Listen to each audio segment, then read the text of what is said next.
ለደቂቃዎች ያህል አይናችንን ጨፍነን ወደ ጥልቅ እንቅልፍ ስንሄድ ነገ ጠዋት እንደሚነቃ ምንም አይነት ጥርጣሬ አይኖረንም።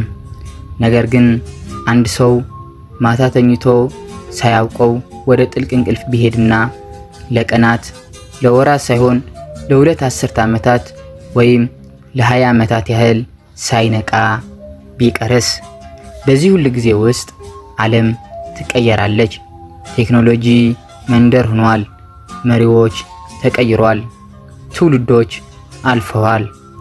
እሱ ግን በዚያችው የሆስፒታል ክፍል ውስጥ በሰው ሰራሽ የመተንፈሻ መሳሪያዎች ታግዞ ያለምንም እንቅልፍ በጸጥታ ተኝቷል።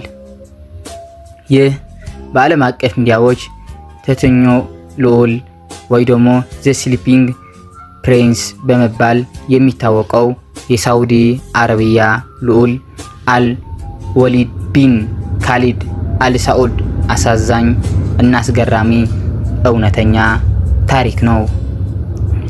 ይህ ታሪክ ስለ ሀብት፣ ስለ ንጉሳዊ ቤተሰብ ወይም ስለ ሕክምና ሳይንስ ብቻ አይደለም። ይልቁንም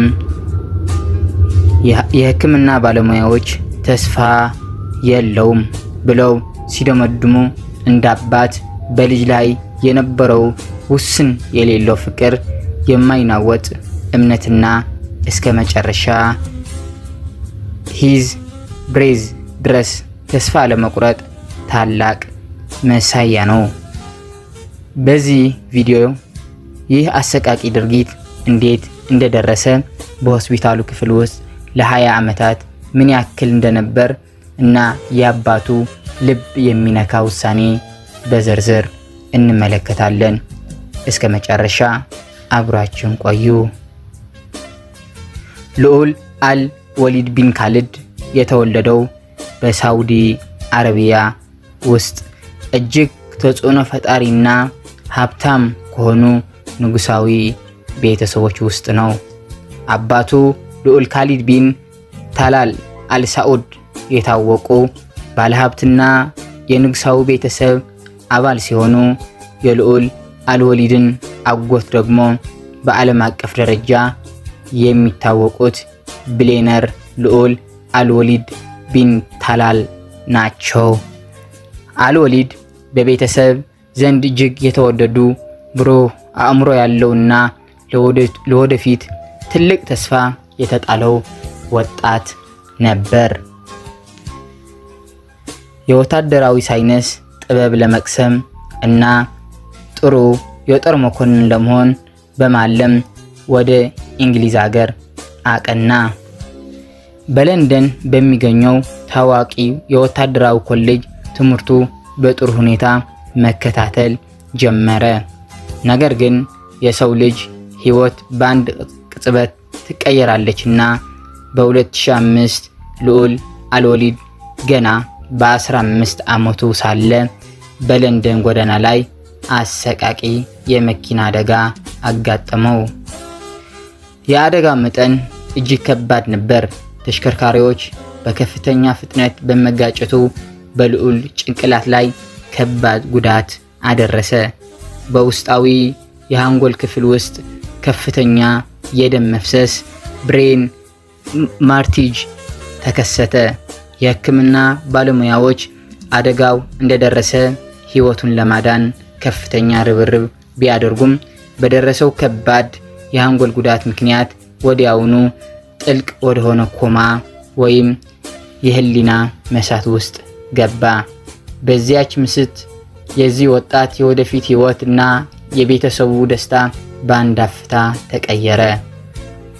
የለንደን ሐኪሞች ሁኔታውን ከተመለከቱ በኋላ አልወሊድን ወደ ሀገር ሳውዲ አረቢያ በመመለስ በራይድ በሚገኘው ታዋቂው የንጉስ አብደል አዚዝ ሕክምና ውስጥ እንዲገባ ተደረገ።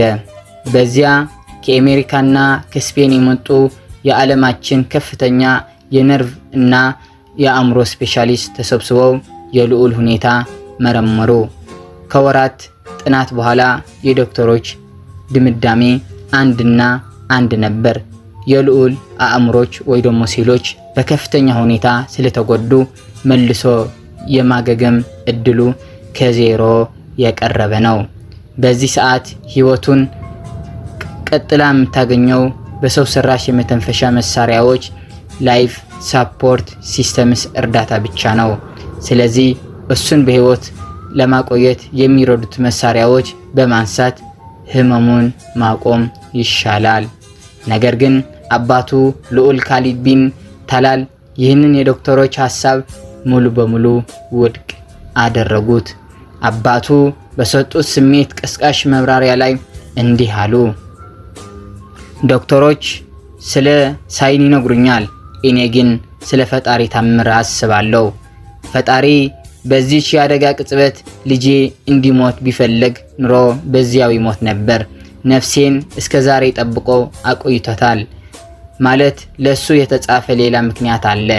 ፈጣሪ ራሱ ነፍስ እስኪወስዳት ወይም እስኪያድነው ድረስ እኔ በገዛ እጄ ህይወቱ የሚያቆም መሳሪያ በፍጹም አላነሳም። ይህ ውሳኔ የብዙዎችን ቀልብ ሳበ። አባቱ የልጁ የህክምና ወጪ ሙሉ በሙሉ በመሸፈን የሆስፒታል ክፍል ልክ እንደ ቤታቸው አድርገው ለ20 ዓመታት የሚሆን ረጅም የጥበቃ ጉዞ ጀመሩ። በእነዚህ 22 ዓመታት ውስጥ የልዑል አልወሊድ የሆስፒታል ክፍል ተስፋ የማይቆርጥበት ቅዱስ ስፍራ ይመስል ነበር። አባቱ፣ እናቱ እና ወንድሞቹ በየቀኑ ወደ ክፍሉ እየመጡ ያናግሩታል፣ ቁርአን ያነቡለታል። አልፎ አልፎም የስፖርት ጨዋታዎች በክፍሉ ውስጥ ባለው ቲቪ በመክፈት እንደተለመደው አብረውት ያያሉ። በየጊዜው ደግሞ ዓለምን ያስደነቁ የብርሃን ጭለንፎች ይታዩ ነበር። በ2015 የፈረንጆች አቆጣጠር ማለትም አደጋው ከደረሰ ከ10 ዓመታት በኋላ አባቱ ሲያናግሩት አልወሊድን ጭንቅላቱ በትንሽ ወደ ጎን ሲያንቀሳቀስ የሚያሳይ ቪዲዮ ተለቀቀ። በ2019 እና በ2020 ደግሞ እህቱና አባቱ ሰላም ሲሉት የእጅ ጣቶችና ሙሉ እጁን ወደ ላይ ከፍ አድርጎ ሲያነቃንቅ የሚያሳይ ቪዲዮ በማህበራዊ ሚዲያ ላይ ተሰራጨ።